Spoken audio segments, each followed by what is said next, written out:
ఏంటమ్మా మైథిలి, ఏంటైంది? ఎందుకంత బాధపడుతున్నావు? బాధపడడం కాదు, టెన్షన్ తో చచ్చిపోతున్నా. అందుకే ఏం చేసినా న్యాయంగా చెయ్యాలి. అదే దుర్గమ్మ గారు ఆర్తిలో సగం వాటా రాస్తే అందులో సగం వాటా మాకు ఇమ్మాలంటే కాదు కూడదు అన్నావుగా.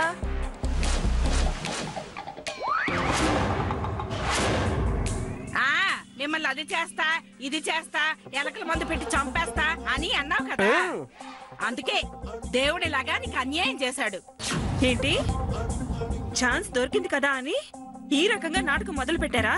నాట్యం కాదమ్మా, బిచ్చగాళ్ళని మోసం చేస్తే జీవితాంతం ఇలాగే జరుగుతుంది. మీకు వాటా ఇస్తానని ఒక్క మాట అంటే పోయేది కదమ్మా. మా బిచ్చగాళ్ళ అందరి ఆశీస్సులు నీకుండేవుగా. ఆపుతారా?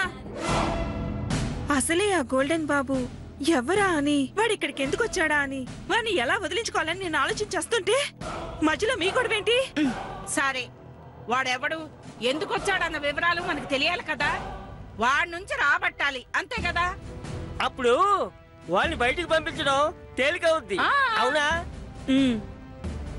కానీ వాడి నుంచి నిజం రాబట్టు ఎలా, ఎవరి వల్ల అవుతుంది? మా వల్ల అవుతుంది. మీరా? మా వల్ల అవుతుందమ్మా. అయితే ప్రయత్నించండి. ప్రయత్నిస్తాం, కానీ మరి మాకేంటి? మాకేంటి లాభం? ఎంతో కొంత ముష్టి పారేస్తానులే. అలా కుదరదమ్మా, ఇంత అని చెప్పు. సర్లే, ఇచ్చి చేస్తాను. పోండి, వెళ్ళి ప్రయత్నించండి. ఈ మాట అన్నా బాగుంది.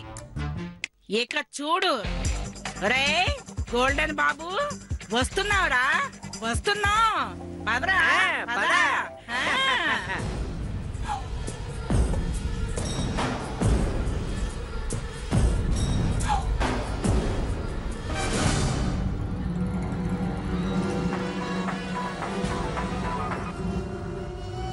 ఎలాగైనా వాణ్ణి వదిలించుకోవాలి.